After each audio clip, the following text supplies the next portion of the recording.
మీరు స్క్రీన్ పైన చూడండి. ఈరోజు నేను ఒక మ్యూచువల్ ఫండ్ పోర్ట్ఫోలియో రివ్యూ చేస్తానండి. ఈ వీడియో ఒక పర్పస్ ఏంటంటే, మీ దగ్గర ఏదైనా మ్యూచువల్ ఫండ్ పోర్ట్ఫోలియో ఉన్నదనుకోండి, అది ఎలాగ రివ్యూ చేయాలి అనేది మీకు ఒక ఐడియా వస్తుందండి. ఫర్ ఎగ్జాంపుల్, మీకు ఇప్పుడు స్క్రీన్ పైన ఈ మ్యూచువల్ ఫండ్ పోర్ట్ఫోలియో కనిపిస్తుంది కదా. నేను ఈ పోర్ట్ఫోలియోలో ఏ మ్యూచువల్ ఫండ్స్ ఎగ్జిట్ చేస్తాను, ఏ మ్యూచువల్ ఫండ్స్ యాడ్ చేస్తాను, so that this portfolio can generate better returns మీకు తెలుస్తుందండి. మీరు వీడియో మొత్తం కంప్లీట్ గా చూసిన తర్వాత మీకేంటంటే మీకు ఒక ఐడియా వస్తుంది. మీరు ఏ పోర్ట్ఫోలియోలైనా ఎలాగ అనలైజ్ చేయాలి, ఎలా రివ్యూ చేయాలి అనేది మీకు ఒక ఐడియా అయితే వస్తుందండి. That is the whole purpose of this video. Okay, now చూడండి ఈ పోర్ట్ఫోలియోలో ఉన్న మ్యూచువల్ ఫండ్స్ ఏమేమి ఉన్నాయో. Duration 15 years, 10,000 per month in SIP. Okay, funds ఏంటి? HDFC flexi cap 2000, Nippon large cap 2000, HDFC small cap 1000, Edelweiss gold and silver 1000, Motilal mid cap 1000, Samco small cap 1000, ICICI multi asset 1000, UTI Nifty 500 value 50 1000. ఏంటంటే అడుగుతున్నారు, do I need to change any funds for higher growth, can take risk, high volatility? Please reply. చూడండి, first thing, individually mutual funds ఏవేవైతే ఉన్నాయి కదా, ఇవన్నీ దాదాపు అన్ని మంచి మ్యూచువల్ ఫండ్సే. బట్ హై గ్రోత్ కి ఈ పోర్ట్ఫోలియో సూటబుల్ కాదు. సో ఈ పోర్ట్ఫోలియోని హై గ్రోత్ పోర్ట్ఫోలియో ఎలాగా మాడిఫై చేయాలో నేను చెప్తాను. చూడండి, అయితే ఒక ఇంపార్టెంట్ పాయింట్ అండి, ఈ video only for learning purposes. ఇది కేవలం ఎడ్యుకేషనల్ పర్పజెస్ కి మాత్రమే, అది గుర్తుంచుకోండి. నేను ఏదైతే ఇది డిస్కస్ చేస్తానో ఇది సజెషన్స్ కాదు. Take this as a learning purpose. ఇలాంటి వీడియోస్ చూసిన తర్వాత మీకు నాలెడ్జ్ వస్తుంది.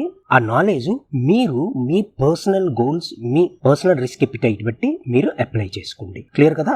నౌ రివ్యూకి వెళ్దామా? చూడండి, వీళ్ళు ఏమన్నారు, నేను 10,000 పర్ మంత్ డిపాజిట్ చేస్తున్నాను ఫర్ లాంగ్ టర్మ్ 15+ years. నాకు హై గ్రోత్ కావాలి, I can take high risk and high volatility, I can bear volatility అని అంటున్నారు. ఓకే, నేను ఆ బేస్ మీదే ఈ పోర్ట్ఫోలియో ఇచ్చేస్తున్నాను తను. ఓకే, చూడండి 10,000 పర్ మంత్ కదా. మీరు ఒక్కసారి ఈ ఎలోకేషన్ ఎలాగుందో ఒకసారి చూసుకోండి. ఫస్ట్ థింగ్, ఈయన 10,000 నుండి హెచ్డిఎఫ్సి ఫ్లెక్సీ క్యాప్ లో 2000, అదొక large cap kind of, Nippon large cap లో 2000, అండ్ యూకే నిఫ్టీ 500 వాల్యూ 50లో ఎంత 1000. అంతే 10,000 రూపాయలు ఎస్ఐపి నుండి 50% 5,000 దేనికి వెళ్తుంది? లార్జ్ క్యాప్ కి వెళ్ళిపోతుంది. ఫస్ట్ మిస్టేక్ ఇక్కడ అయింది. చూడండి, మిస్టేక్ అనట్లేదు, ఇది మీరు హై వాలటైలిటీ ఎప్పుడైతే తీసుకుంటున్నాను, ఎప్పుడైతే అన్నారో డ్యూరేషన్ 15+ years అని అన్నారో, you have the time frame to take high volatility. అలాంటప్పుడు ఈ అలోకేషన్ అనేది రాంగ్. ఫస్ట్ మనం మ్యూచువల్ ఫండ్స్ ఏదైతే మార్చాలో చెప్తాను. చూడండి, first HDFC flexi cap, yes you can keep. Allocation తర్వాత చెప్తాను ఎంతో. HDFC flexi cap you can keep in the portfolio. Nippon large cap మంచి ఫండే, దాని అవసరం లేదండి, ఎందుకంటే ఆల్రెడీ హెచ్డిఎఫ్సి ఫ్లెక్సీ క్యాప్ తీసుకున్నాం కదా. సో నిపాన్ లార్జ్ క్యాప్ అనేది నేనైతే ఎగ్జిట్ చేస్తాను. Okay, now next UTI Nifty 500 value 50. ఇది కూడా చూసారా, మంచి ఫండే, మంచి మ్యూచువల్ ఫండే, కానీ మీకు ఇక్కడ ఈ పోర్ట్ఫోలియోకి సెట్ అవ్వదు. ఎందుకంటే ఆల్రెడీ మీరు ఇక్కడ ఒక లార్జ్ క్యాప్ ఫండ్ ఆల్రెడీ మీరు తీసుకున్నారు కాబట్టి. ఓకే, సో నేనైతే యూటీఐ నిఫ్టీ 500 వాల్యూ 50 నుండి కూడా ఎగ్జిట్ అవుతాను. క్లియర్ కదా మీకు? Large cap the keep only HDFC flexi cap. Next Edelweiss gold and silver, yes you can keep this, ఇదైతే ఉంచొచ్చు. నౌ నెక్స్ట్ స్మాల్ క్యాప్కి వెళ్దాం. చూడండి, మీరేంటి 2 స్మాల్ క్యాప్స్ ఉంచారు. ఒకటి హెచ్డిఎఫ్సి స్మాల్ క్యాప్, నెక్స్ట్ ఏంటి ఉంచారు?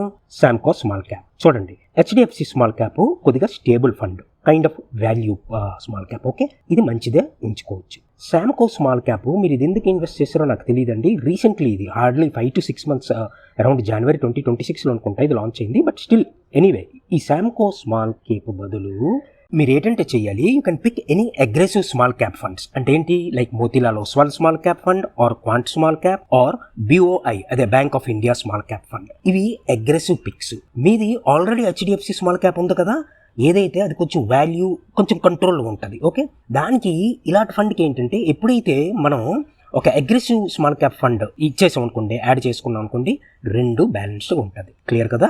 నేనైతే శాంకో ఎగ్జిట్ చేసి either Motilal Oswal or Quant or BOI small cap fund అయితే నేను పిక్ చేస్తాను. ఓకే, స్మాల్ క్యాప్ అయిపోయింది కదా. ఇప్పుడు మిడ్ క్యాప్ చూడండి, మీరు మిడ్ క్యాప్ ఏది పిక్ చేశారు? Motilal mid cap. This is good mid cap. ఈ మిడ్ క్యాప్ ఏంటంటే కొంచెం అగ్రెసివ్గా ఉంటుంది మోతీలాల్ మిడ్ క్యాప్. అయితే మీరు ఇప్పుడు మోతీలాల్ మిడ్ క్యాప్ కొంచెం అగ్రెసివ్గా ఉంటుంది కాబట్టి, ఇన్ కేస్ యూ వాంట్ మరొక మిడ్ క్యాప్ కావాలంటే, ఈ మిడ్ క్యాప్ మీరేంటి తెలుసా, either Edelweiss mid cap or Invesco mid క్యాప్లోని మీరేంటంటే ఇన్వెస్ట్ చేయొచ్చండి. అంటే along with Motilal mid cap మీరు మరొక మిడ్ క్యాప్ యాడ్ చేయొచ్చు, ఐదర్ ఎడవెల్సిస్ ఆర్ ఇన్వెస్కో. ఇవేంటంటే ఒక బ్యాలెన్స్డ్ కైండ్ ఆఫ్ పోర్ట్ఫోలియో, ఇవి మెయింటైన్ చేస్తే మంచివి కూడా ఇన్వెస్కో స్పెషల్లీ. క్లియర్ కదా? చూడండి, ఇప్పుడు అలోకేషన్ కొత్త. అలోకేషన్ అన్నిటికన్నా ఇంపార్టెంట్. ఓకే, చూడండి, మీరేంటి టోటల్ 10,000 రూపీస్ కదా పర్ మంత్ ఇన్వెస్ట్ చేస్తున్నారు. దీంట్లో 20% కొంచెం స్టేబుల్ ఉంచాలండి పోర్ట్ఫోలియోలో. అంటే ఏంటి, మీకు కిందకి అన్నాను కదా, HDFC ఫ్లెక్సీ క్యాప్ ఉంచమనేసి దాంట్లో 1,000 రూపీస్ ఇన్వెస్ట్ చేయాలి. అడ్వాన్సెస్ గోల్డ్ అండ్ సిల్వర్ ఉంచమన్నాను కదా, దాంట్లో 1,000 రూపీస్ ఇన్వెస్ట్ చేయాలి. రెండు కలిపి ఎంత, 2,000 రూపీస్. మీ 10,000 రూపీస్ నుండి 2,000 రూపీస్ ఈ స్టేబుల్కి వెళ్ళింది, అంటే 20%. ఓకే, మిగతా 80% ఏదైతే ఉందో ఫండ్స్, అంటే మిగతా 8,000 రూపాయలు ఏవైతే ఉన్నాయి కదా, ఇదేంటి మనం అగ్రెసివ్ గ్రోత్ కోసం యూజ్ చేస్తాం. ఆ 8,000 ఎలా డివైడ్ చేస్తాం, 4,000 మిడ్ క్యాప్స్కి, 4,000 స్మాల్ క్యాప్కి. క్లియర్ కదా? ఆ మిడ్ క్యాప్లో మీకు ఏంటని చెప్పాను నేను, మోతీలాల్ మిడ్ క్యాప్ మీరు ఆల్రెడీ ఉన్నది. ఓకే, మరొక మిడ్ క్యాప్ మీరు కావాలంటే యాడ్ చేసుకోవచ్చు, either Edelweiss or Invesco mid cap. అర్థమైంది కదా? టోటల్ 2 మిడ్ క్యాప్స్ కలిపి ఎంత, 4,000 రూపీస్ అలోకేట్ చేస్తారు. Clear? Next small cap. Small క్యాప్కి మీకు చెప్పాను కదా, మీరు ఆల్రెడీ HDFC స్మాల్ క్యాప్ ఉన్నది, మీరు ఏంటంటే యాడ్ చేయాలి. తగినవన్నీ ఎగ్జిట్ అయ్యేసి, శాంకో గట్రా ఎగ్జిట్ అయ్యేసి, either Motilal Oswal small cap, quant small cap or BOI small cap, ఇది యాడ్ చేయాలి. ఈ 2 స్మాల్ క్యాప్స్కి ఎంత, 4,000 అలోకేట్ చేస్తాం. క్లియర్ కదా? HDFC ఫ్లెక్సీ క్యాప్కి 1,000, అడ్వాన్సెస్ గోల్డ్ అండ్ సిల్వర్కి 1,000, 20% అయిపోయింది. మిగతా 80% ఏదైతే ఉందో అది 2 మిడ్ క్యాప్లకి 4,000, ఇంకా 2 స్మాల్ క్యాప్లకి 4,000, టోటల్ 10,000. క్లియర్? సో ఈ వీడియో చూశారు కదా మీరు, నేను ఏదైతే ఫండ్స్ నేను ఎక్స్క్లూడ్ చేయమన్నానో, Nippon large cap, ICICI multi asset, UTI Nifty 500 value 50, ఇవన్నీ మంచి మ్యూచువల్ ఫండ్సే.